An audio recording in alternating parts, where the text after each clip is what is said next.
pessoal, hoje estamos aqui com a Dudu e desde já queremos agradecer por ter aceitado o nosso convite para dividir com a gente um pouco da sua experiência com a educação.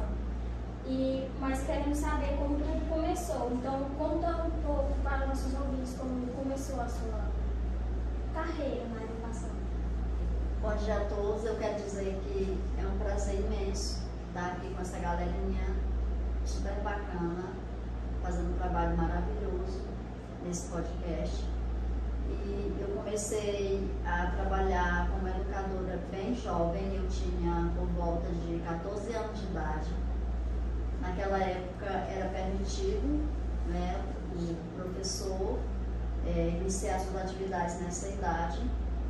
E eu estudava a primeira série do ensino médio técnico magistério. Então foi lá que tudo começou, em Lago da Pedra, onde eu residia na época. Mas foi de cara que a senhora decidiu, eu quero ficar na área da educação?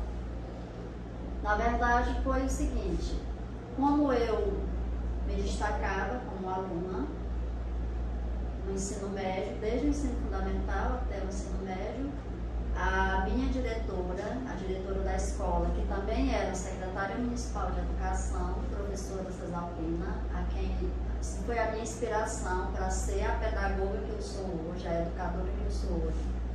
Ela me chamou na secretaria, eu achava que ela ia me dar uma bronca, fiquei pensando, gente, o que foi que eu fiz de errado?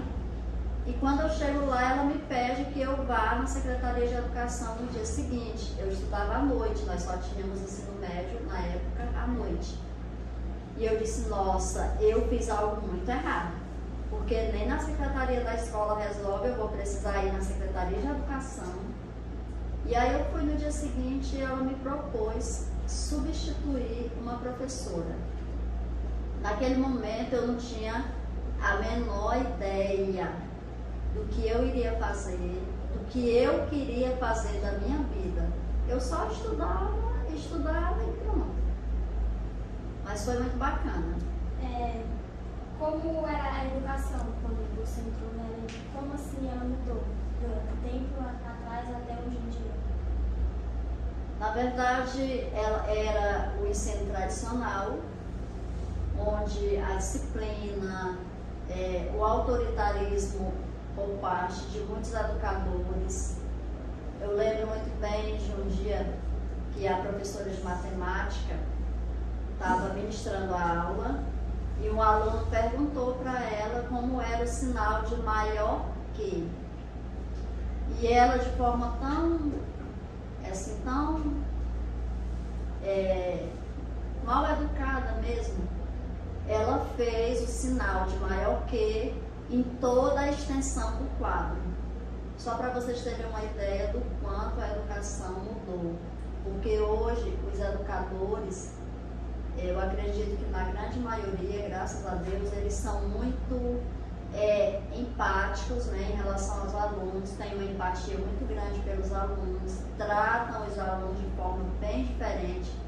Eu, particularmente, já na terceira série do ensino médio, já sendo professora, quando essa professora de matemática ficava do meu lado, ela era tão autoritária que a gente tremia. Uma vez eu tremi tanto durante uma prova e ela ficou do meu lado que eu não consegui fazer a prova.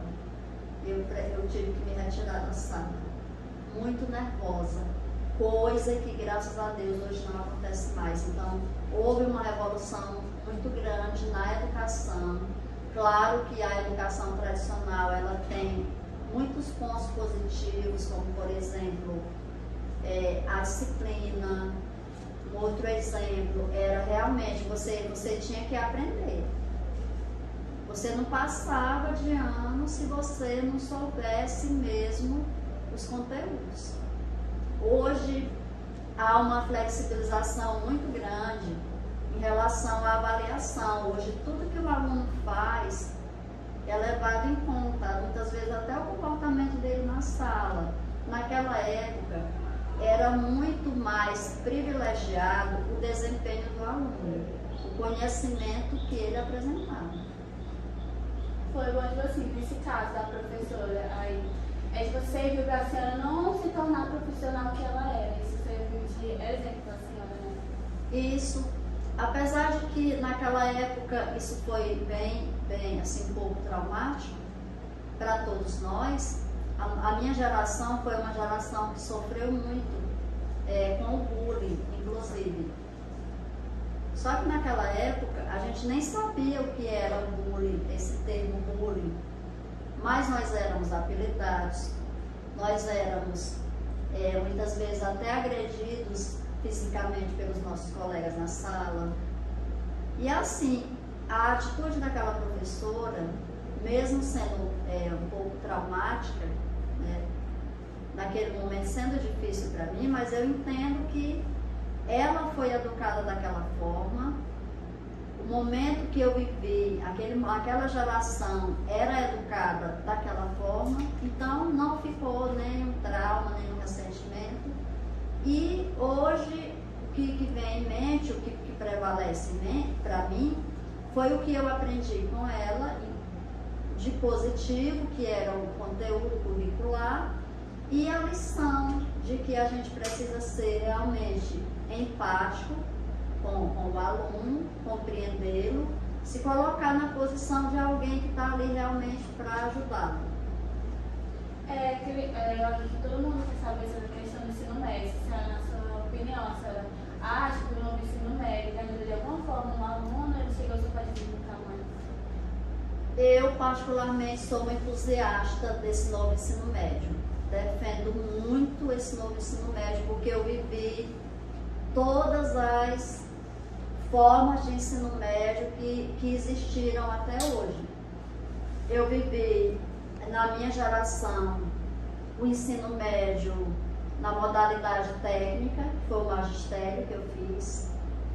Eu vivi o ensino médio na modalidade científico, que era a preparação para a universidade, que é o que está acontecendo hoje. Eu vivi o ensino médio onde nós tínhamos um só professor. Eu fui professora de todas as disciplinas do ensino médio na telesala. Assumi a supervisão e antes da supervisão fui professora do ensino médio da forma que ele era até 2021. E hoje nós estamos vivendo a realidade do novo ensino médio que está sendo reformulado. Precisa de ajustes? Precisa. A gente sempre pode ajustar, rever, melhorar alguma coisa. Mas o que acontecia no ensino médio antes da reformulação? O aluno não era colocado diante das possibilidades em termos de projeto de vida. Não se falava em projeto de vida antes desse novo ensino médio. Então o aluno entrava no ensino médio, ele estudava os conteúdos curriculares da Base Nacional Comum. A flexibilização curricular era somente na parte da língua estrangeira, o inglês ou o espanhol, e pronto. Mas hoje não, hoje o aluno ele chega no ensino médio, ele tem a oportunidade de pensar sobre o projeto de vida dele, é posto diante desse aluno todas as profissões que existem, que são ofertadas pelas instituições de ensino superior na região, todas essas profissões, os benefícios de cada uma, os desafios, o ingresso na universidade para cada uma delas. Então, hoje o aluno do ensino médio ele tem todas as condições possíveis de encerrar o ensino médio, sabendo realmente o que ele deseja ser, o que ele deseja fazer na sua vida. Então, eu defendo totalmente essa reformulação. Na questão do novo ensino médio, muitos alunos têm essa opinião de que talvez o novo ensino médio venha trazer de alguma forma pontos negativos, mas na opinião da maioria, esse novo ensino médio serve para ajudar muitos adolescentes a decidirem o que eles querem se tornar no futuro, o que não tenho essa opinião que não tem na cabeça de muitos adolescentes. Eu quero saber que, quando você começou na área da educação, quais eram as suas expectativas e quais foram as dificuldades que você teve que enfrentar para chegar até aqui? Quando eu iniciei o magistério, ser professor não era visto como uma profissão, era visto como um sacerdócio. Como sacerdócio, a gente não tinha um salário, nem se falava em salário mínimo, a gente recebia uma pequena gratificação. Algo que mudou muito. Hoje o magistério é visto como uma profissão. Há uma luta muito grande pela valorização profissional, que não é só a questão salarial, mas as condições, o local de trabalho, formação continuada, entre outras coisas. Então, quando eu ingressei no magistério, eu não tinha grandes perspectivas, expectativas, né, em relação ao que seria. Eu sabia que no final do mês eu ia receber uma gratificação, um valor bem baixo, e eu estava ali participando de um projeto, porque quando eu ingressei no magistério, eu não ingressei numa turma regular, eu ingressei em um projeto de educação infantil, projeto Casulo. Esse projeto era destinado a crianças, a famílias de um modo geral, em vulnerabilidade social, famílias mais carentes, e esse projeto era mantido pela LBA, a Legião Brasileira de Assistência, e pela FEBEM. Né? Então, assim, a expectativa que eu tinha naquele momento ali era de dar o meu melhor. Eu não sonhei em ser professora, mas a oportunidade chegou, eu abracei, passei a amar o que eu fazia, e eu sempre acredito que, independentemente daquilo que você está fazendo, se você escolheu ou se você não teve a oportunidade de escolher, mas você está ali fazendo, então você precisa dar o seu melhor, fazer o seu melhor.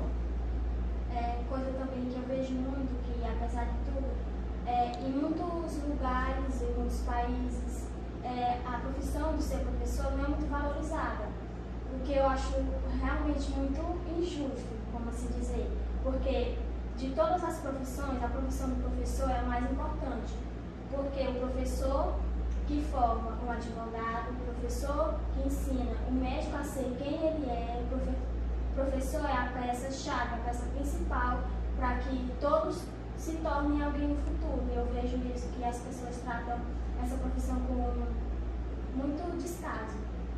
É uma coisa muito injusta, porque a profissão de um professor é muito importante. Exatamente, eu concordo. E assim, em relação à diferença salarial, ela aqui dentro do país é muito grande.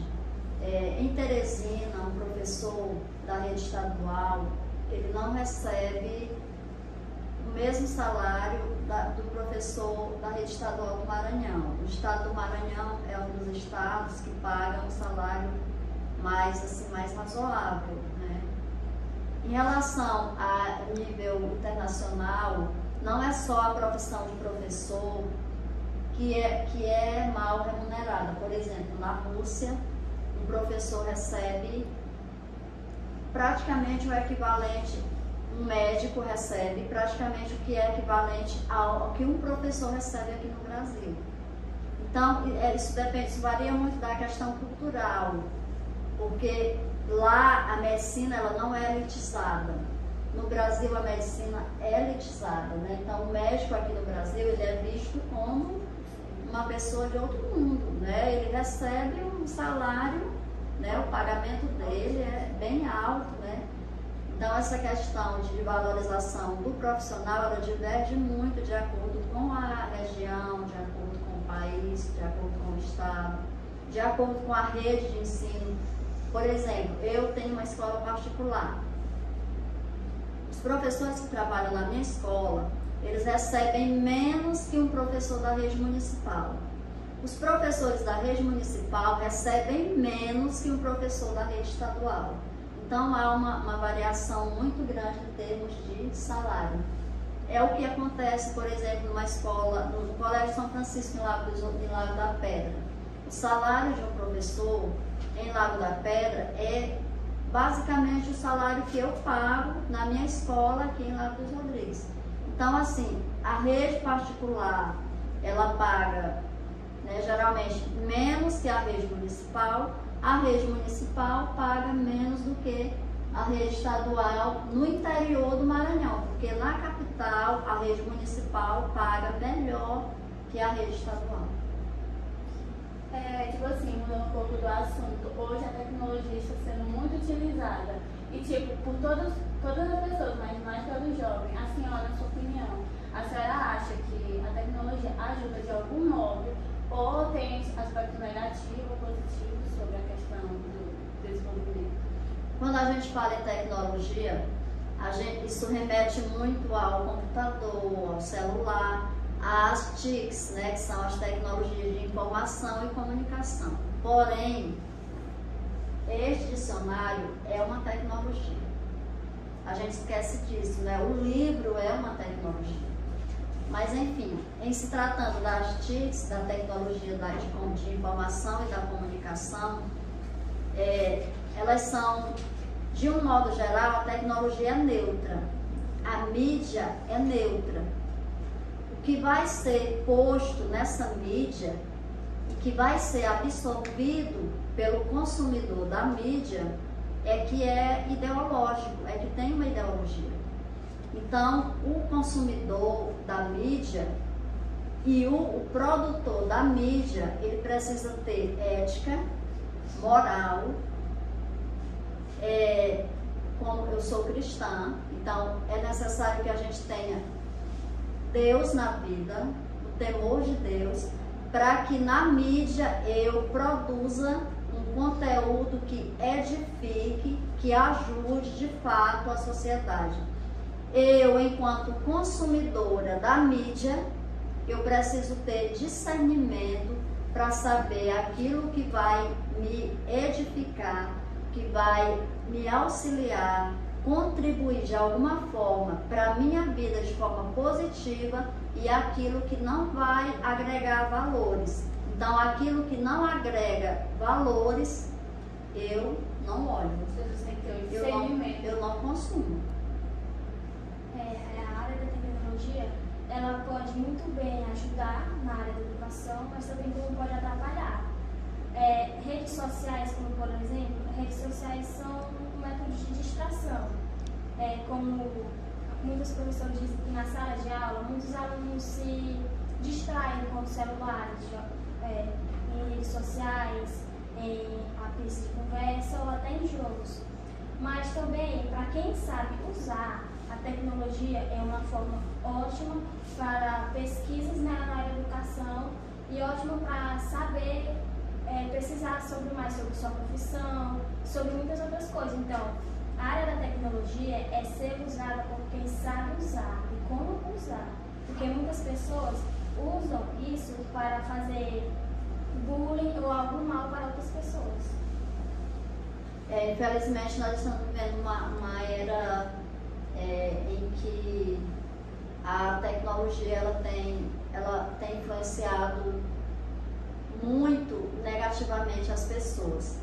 No campo profissional, no campo da educação, a tecnologia ela é uma aliada incrível. Hoje nós temos os grupos de WhatsApp, grupos de trabalho, grupos da escola, grupos ligados à nossa unidade regional de educação. Então, assim, a comunicação é muito facilitada. A veiculação das informações também.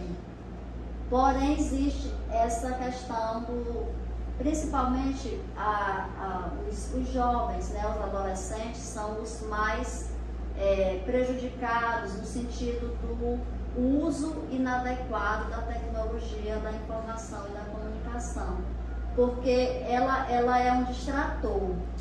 A tecnologia ela distrai.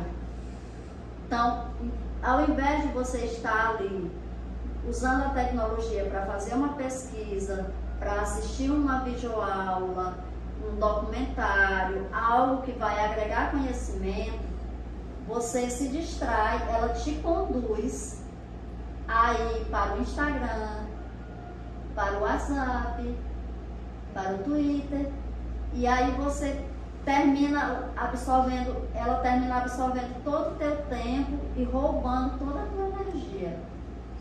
A tecnologia também ajuda muito em questão que a gente vai fazer um curso, aí tipo assim, não pode ir no lugar fazer o curso, aí tem o curso online, ajuda muito por isso, né? Uma forma bem da tecnologia estar bem presente no nosso dia, ajuda muito. Muito.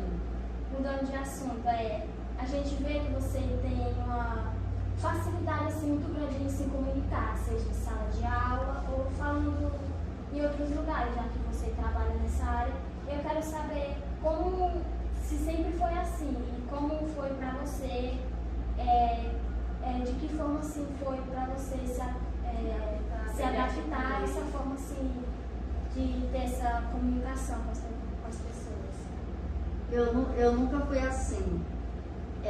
Como eu fui muito vítima de bullying na minha época, porque na minha época a gente tinha vergonha das profissões. A minha mãe era a zeladora da escola que eu estudava. O meu pai era o vigia da escola que eu estudava. Então, naquela época, nós encarávamos essas profissões como profissões que, assim, vergonhosas para nós adolescentes naquela época. Naquela geração existia isso, né? Década de 80, eu nasci em 74, década de 80 tinha isso. Existia uma ideia de que haviam profissões que eram mais importantes, mais valorizadas socialmente, davam status, e existiam profissões que a gente achava que eram profissões vergonhosas, né? Vergonhosas. Então, eu era uma pessoa muito retraída, e pelo fato de ser muito retraída, os professores confundiam que eu era quieta com uma pessoa que era muito comportada. Na escola tradicional da minha geração, aquele aluno que era muito quieto na sala era o bom aluno, porque ele era visto como aluno comportado. Como eu era vista dessa forma, eu era vista pelos meus colegas como a queridinha dos professores. Como queridinha dos professores, eles achavam que eu ia contar para os professores as coisas erradas que eles faziam na sala.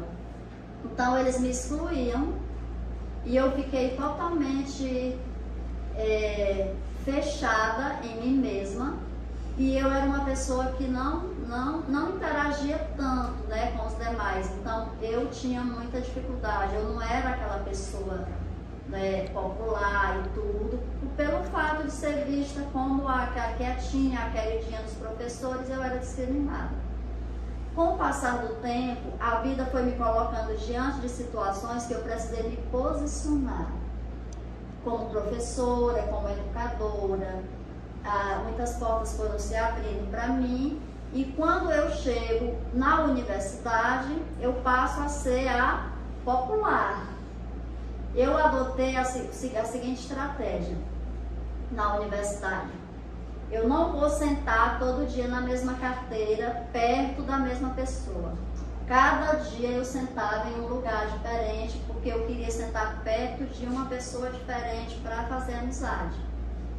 E isso foi muito bacana, porque eu me tornei aquela pessoa que todo mundo queria no grupo. Quando a gente ia formar os grupos na universidade, as pessoas já queriam logo: não, Dudu, vem aqui para minha equipe, eu quero a Dudu na minha equipe. Então eu era disputada para fazer parte das equipes, né? Então eu me tornei essa pessoa comunicativa, extrovertida também. Eu sou uma pessoa muito positiva, porque as oportunidades foram surgindo e eu fui abraçando todas. Eu nunca perdi uma oportunidade oportunidade de aprender e de ter esse momento realmente de comunicar, de falar. E eu me tornei uma pessoa que fala muito, gente.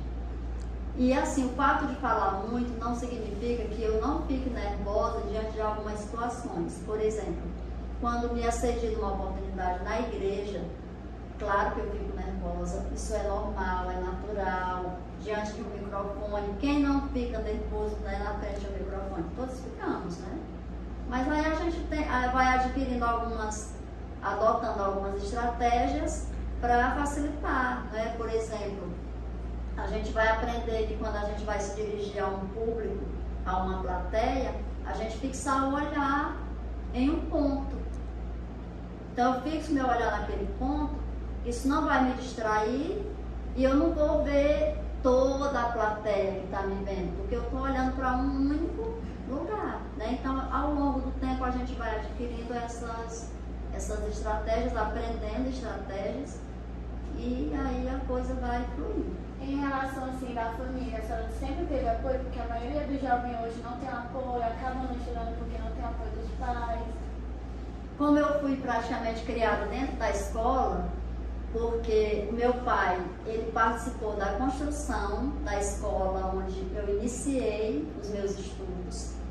Estudei da primeira até a 8ª série, na época era de primeira a 8ª série.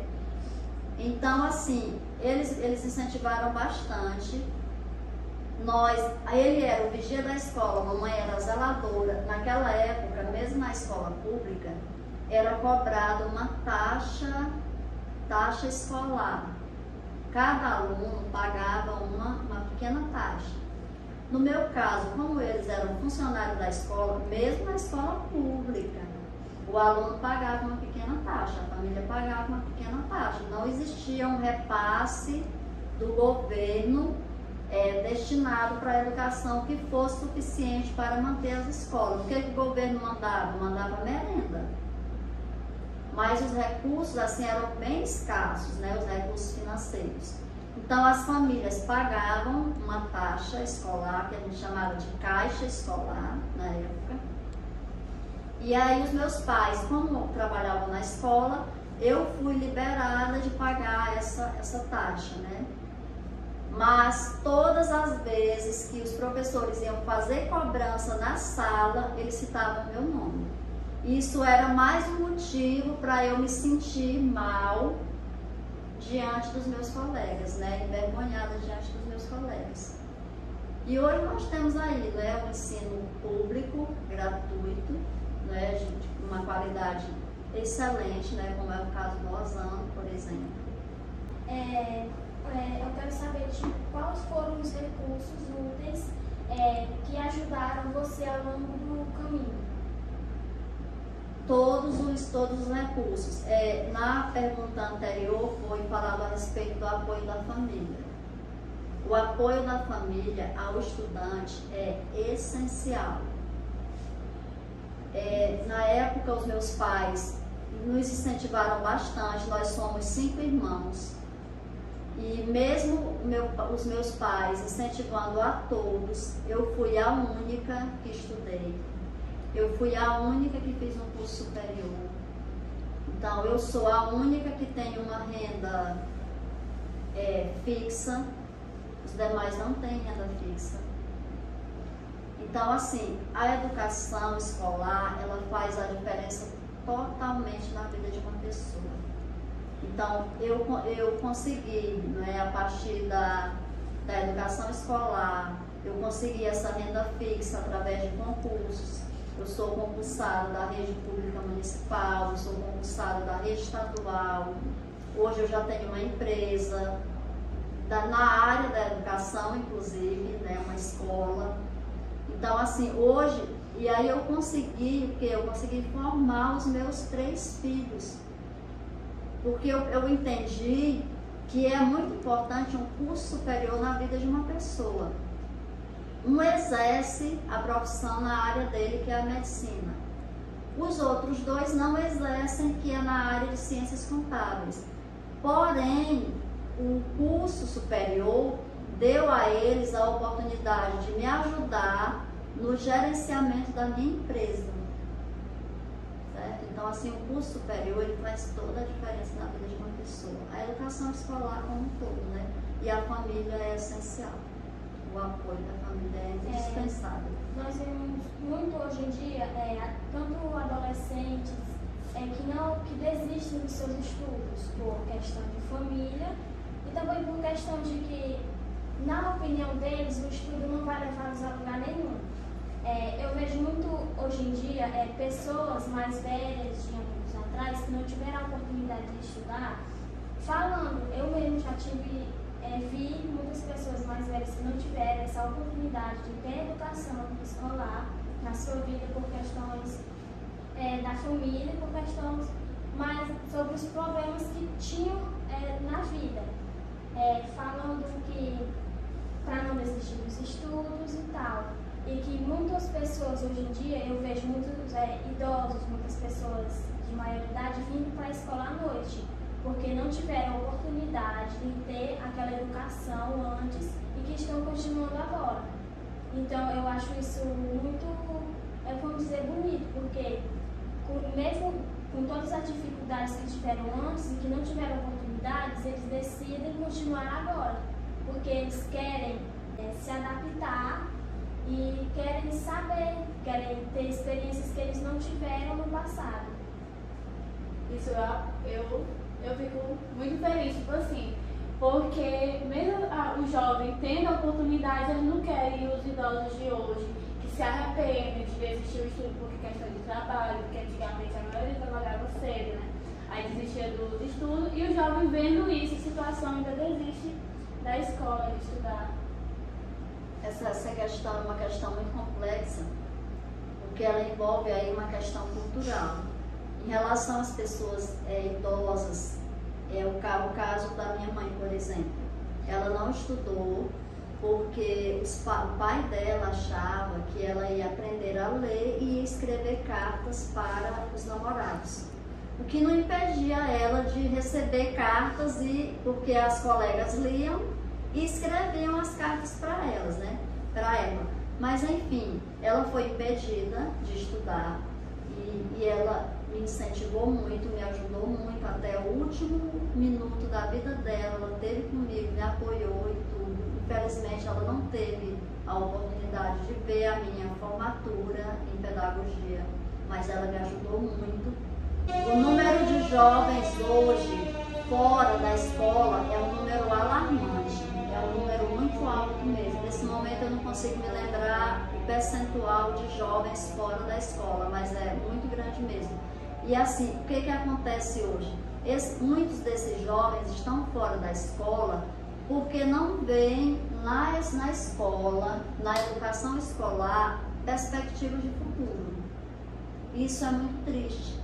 Muitos estão fora da escola porque precisam trabalhar, não conseguem conciliar o trabalho com o estudo, porque o trabalho é pesado, é muito difícil, é muito cansativo, né? Então, há uma série de fatores que contribuem para isso. Muitos preferem enveredar pelo caminho da criminalidade, né? A gente sabe que hoje o tráfico de drogas é algo muito, né, gritante no nosso município. Então, a criminalidade está mostrando para muita gente que é muito melhor você vender, você traficar a droga, fazer algo de errado, é muito mais compensatório financeiramente do que você fazer um curso de ensino médio, um curso superior.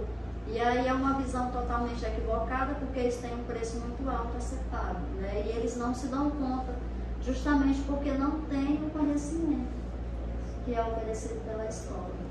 Eu vejo também muitos adultos, pessoas que não conseguem um emprego de mais avanço numa fábrica ou em qualquer lugar que vá arrumar um emprego, porque não tem um estudo de ensino médio completo ou não tem qualquer outro curso superior para que façam aumentar o cargo de que estão. Eu preciso compartilhar com vocês algo que eu vivi quando eu estive em Joinville. Vocês sabem que muitas pessoas saem de Lago dos Rodrigues para Joinville, para outras cidades também, outros estados, mas principalmente para Joinville. Tem um bairro lá que é praticamente lotado de Lago Rodriguenses, né? E em uma das minhas idas em Joinville, porque eu tenho um filho que mora lá, nós passamos em frente a uma fábrica. Isso me marcou profundamente, porque o meu filho disse: mãe, essa aqui é a Tupi, é o lugar onde o filho chora e a mãe não vê.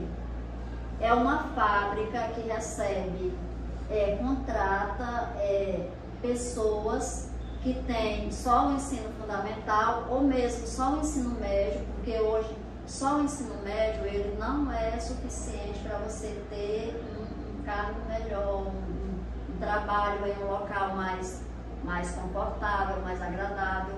E isso me marcou muito, porque o meu filho está lá, ele tem o ensino superior e mesmo não exercendo a profissão dele, que é de contador, bacharel em contabilidade, mas ele consegue um emprego em um local confortável, agradável.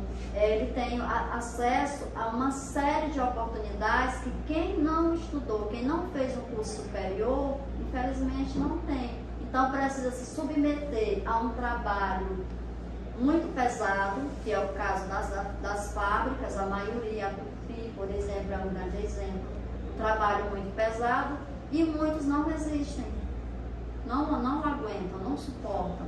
E trabalham durante pouco tempo e saem em busca de uma outra fábrica que o trabalho seja menos pesado. Porque ele vai ficar próximo a caldeiras, né, um calor insuportável. Então, gente, o caminho é estudar e não só fazer o ensino médio, mas um curso superior mesmo. Isso vai te dar muitas oportunidades. Agora eu quero, qual é o conselho que você dá, que você pode compartilhar para os nossos ouvintes ou até mesmo para outras pessoas? E qual é a maior vantagem que você espera que os ouvintes aprendam? O maior conselho que eu posso dar hoje a todas as pessoas que me ouvem é que em tudo na vida da gente, para sermos prósperos, em tudo nas nossas vidas, nós precisamos, em primeiro lugar, buscar a Deus. Buscar a Deus. Ter Deus na vida faz toda a diferença. Quando você busca a Deus, Ele te direciona para o caminho certo. E Deus, Ele usa a educação escolar como um instrumento de transformação de vidas e de ascensão, ou seja, de crescimento pessoal e financeiro. Então, a escola é um instrumento de Deus para a transformação de vidas e para a ascensão social. Então, em primeiro lugar, o meu conselho é: busque a Deus, a sua direção e estude. Estude muito, dê o seu melhor no estudo e abrace todas as oportunidades que surgirem no sentido de lhe fazer crescer como pessoa e como profissional. A nossa conversa foi ótima, mas o horário já se estendeu. E queremos agradecer a senhora por estar aqui conosco, dando essas dicas para quem quer se formar na educação, para quem não desistiu dos estudos. Uma ótima dica. Eu que agradeço por essa oportunidade maravilhosa e os parabenizo por esse excelente trabalho. Eu tenho certeza que o que vocês estão semeando aqui hoje vai nascer e vai frutificar. Parabéns e muito sucesso para vocês.